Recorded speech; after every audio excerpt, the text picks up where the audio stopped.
Hello दोस्तों, आज की कहानी है ननंद भाभी और सास बहू के आपसी संबंध पर। एक चंचल चंचल परिवार की लाडली बिटिया है, या फिर यूं कहें कि परिवार की जान है। जब भी घर में होती है तो ऐसा लगता है मानो घर में आसमान टूट पड़ा हो। चंचल का नाम ही चंचल नहीं, उसका नेचर ही चंचल है। घर में इधर उधर धमा चौकड़ी करना और खूब सारी बातें करना उसके पसंदीदा कामों में से एक है। चंचल के दादाजी चंचल को बहुत प्यार करते हैं, लेकिन आजकल उन्हें एक चंचल की चिंता और खाई जा रही है, और वो है चंचल की शादी की चिंता। बस दादाजी अब हर परिवार में चंचल का ससुराल ढूंढते हैं, लेकिन चंचल को शादी के नाम से ही इतनी चिढ़ है कि शादी का नाम सुनते ही वह गुस्सा होकर मुंह फुलाकर दूसरे कमरे में बैठ जाती है। खैर, थोड़ी देर में उसका गुस्सा खुद ब खुद उतर जाता है और वो वापस अपनी धमा चौकड़ी में व्यस्त हो जाती है। काफ़ी खोजबीन के बाद भी चंचल के दादाजी को कोई ऐसा परिवार नज़र नहीं आया जहां वह अपनी लाडली बिटिया की शादी कर सके। इसलिए उन्होंने अपने बचपन के दोस्त से इस बारे में राय लेने का निश्चय किया। बस फिर क्या था, वह अपने दोस्त रामजीलाल से मिलने निकल पड़े। अगले दिन जब वह वहां पहुंचे तो रामजीलाल ने स्टेशन पर ही उनके लिए गाड़ी भेज दी।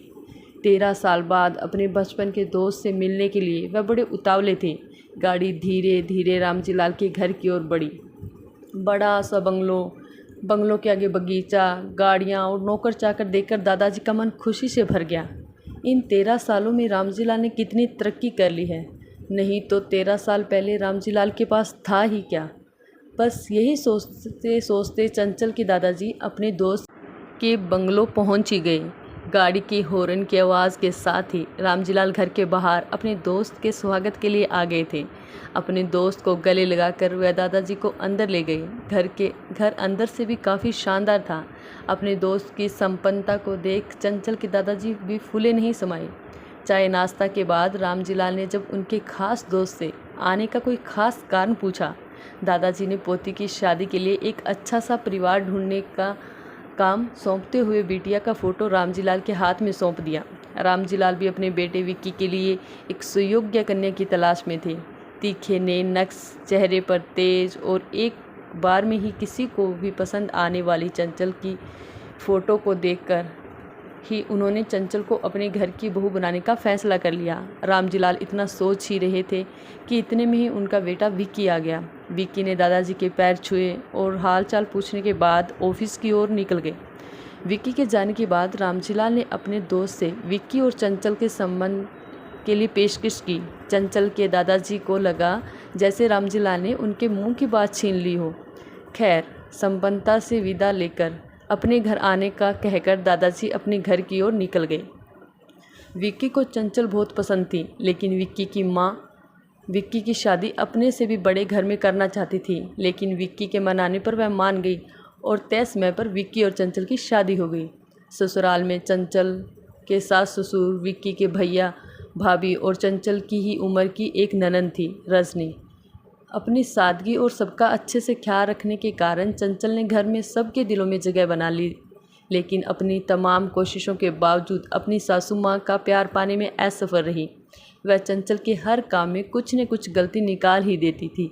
अपनी शादी की रात को ही विक्की ने चंचल से साफ साफ कह दिया था कि घर के किसी भी मामले में मैं बिल्कुल नहीं बोलूँगा, न तो मैं किसी बात पर माँ से बहस करूँगा और न ही तुम्हारा साथ दूंगा। तुम्हें अपनी समझदारी से ही काम लेना होगा। लेकिन चंचल की लाख कोशिशों के बावजूद भी सासू माँ के व्यवहार में कोई परिवर्तन नहीं आ रहा था। चंचल की ननद जरूर उसकी माँ से चंचल भाभी के प्रति इस तरह के व्यवहार पर उलझ जाती, लेकिन इससे भी केवल बात बढ़ने के अलावा कुछ नहीं होता। इसी तरह करीब 1 साल निकल गया। चंचल और विक्की को जुड़वा बेटियां हुई। ये समय चंचल के लिए अग्नि परीक्षा का समय था।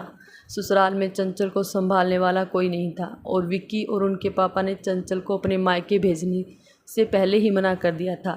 एक दिन रजनी कॉलेज से आई तो उसने सभी को कॉलेज के सालाना कार्यक्रम में आने के लिए कहा और ये भी कहा कि कॉलेज में उसकी भी 2-3 प्रस्तुतियाँ हैं, इसलिए आप सभी का चलना बहुत ज़रूरी है। खैर, न चाहते हुए भी चंचल को अपनी दोनों जुड़वा बेटियों के साथ रजनी के कॉलेज जाना पड़ा। कार्यक्रम की शुरुआत में गीत संगीत की कई प्रस्तुतियाँ हुई। उसके बाद मॉडलिंग राउंड शुरू हुआ। दर्शकों ने तालियों के साथ सभी का उत्साहवर्धन किया।